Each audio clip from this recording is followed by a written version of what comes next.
While the words "give me liberty" or "give me death" continue to resonate today, surviving the course of American history, the name of the speaker has been, in the case of many, forgotten with the passage of time.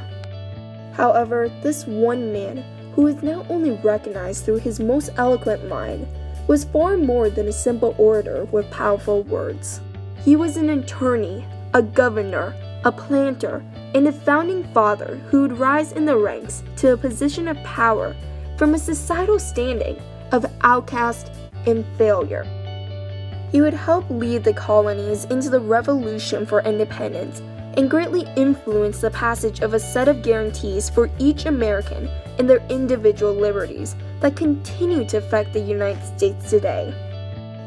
He was Patrick Henry. Patrick Henry was born in Hanover County, Virginia, on May 29, 1736, to John Henry, a Scottish planter, and Sarah Winston Syme, a young widow from a prominent gentry family. Growing up, Henry, the second of 9 children, received his education from his father, who had attended King's College, and his uncle, the Reverend Patrick Henry, rector of the Hanover parish.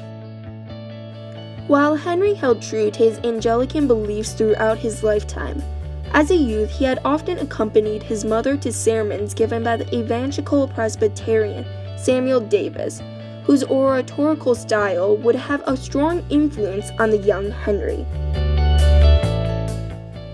But while he was known to be a bright child, Henry was an idler and would simply not lift a finger unless it was for his own enjoyment.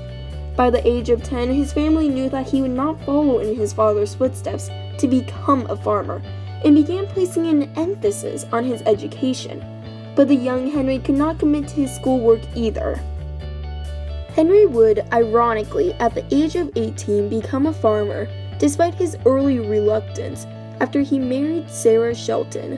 Her dowry, which consisted of a 600-acre farm and 6 slaves, would be the deciding factor for Henry, as he had no other aspirations. But the venture would not last long when an unsatisfied Henry chose to give up the profession after his house was burned down in a fire 3 years later. After Henry's failed farm expenditure, his father helped him set up a business.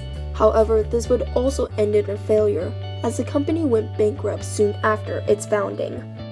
As his failures mounted, the general public's disgust and pressure from his family increased, causing Henry to finally become serious. He soon found his calling in law after a 6-week-long study session in preparation for the bar exam, which he, to the surprise of many, passed. This marked the official start of his soon-to-be very successful career in law. During the midst of a revolutionizing America in 1763, Henry began to gain recognition with his success in the lawsuit at the heart of the Parsons Cause controversy. The case resulted from the passage of the 2 Penny Acts of 1755 and 1758. The laws outraged many Virginia ministers, causing several to bring their case to court. Using John Locke's principles and arguments, Henry challenged the British claim to authority over Virginia's laws. By allowing the 2 Penny Acts, Henry declared the king had violated the compact between king and people, thereby degenerated into a tyrant and forfeited all right to his subjects' obedience. This radicalness displayed by Henry would prove to become a defining trait associated with him as tensions between the colonies and Great Britain rose. In 1764, Henry would move to Louisa County, Virginia, where his career in politics would take off. There he was elected to House of Burgesses in 1765 and very quickly became its leading radical member. Also that year, he presented the Virginia Stamp Act resolutions, which proposed a colonial stance of direct defiance against Great Britain, which many at the time would not openly argue for. Henry made his case with remarkable eloquence and passion, resulting in the passage of 4 of his 5 proposed acts, although these resolutions, on many accounts, were considered an act of treason against the mother country.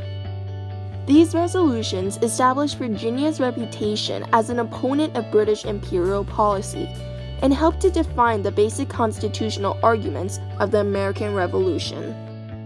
In September of 1774, Henry attended the First Continental Congress in Philadelphia, where he expressed his belief that the colonies would need to unite as they were set on a path towards war, by declaring distinctions between Virginians, Pennsylvanians, New Yorkers, and New Englanders are no more.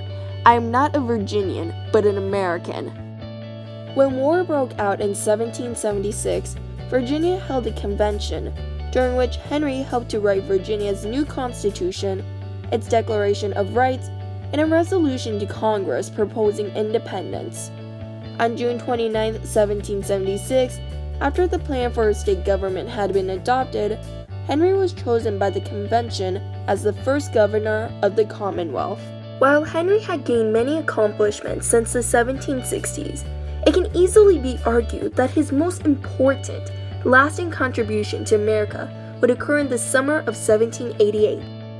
While the draft of the Constitution would be finalized in 1787, the document would not be received by Virginia to be ratified until June 1788. There, at the Virginia Convention, Henry would prove to be the most difficult opponent for the Federalists. He openly criticized not only the strengthened central government depicted by the document, but also the process by which it was written. He wondered aloud why the Constitutional Convention, an event in which only those with political power were invited, was held in secret. Henry also brought up the issue of a lack of Bill of Rights, causing many to become wary that this was possibly a plan for some certain people to amass a great deal of political and economic power. Finally, Henry's arguments, along with the support from anti-Federalists, compelled James Madison, the leader of the Virginia Federalists, to promise the addition of a Bill of Rights to the Constitution if the document was approved. After 25 days of heated debate, on June 25, 1788, Virginia ratified the Constitution with a promise for amendments. Patrick Henry, an individual who rose to sudden prominence and fame from a societal bottom, led the people of the colonies and later the United States in a chase for individual liberties throughout his lifetime. His successes in an early colonial America continues to impact the United States today, not only because he lived during the time period, but because he was a man who stayed true to his beliefs. And while it is arguable that anyone else could have achieved the same if given the opportunity, the fact remains that no one else did. And in the end, it was Henry who came out on top, because rather than seeking opportunities, Henry made them. He had the will to defy popular opinion and speak openly of his own opinions, causing him to be a leader capable of standing out among the masses.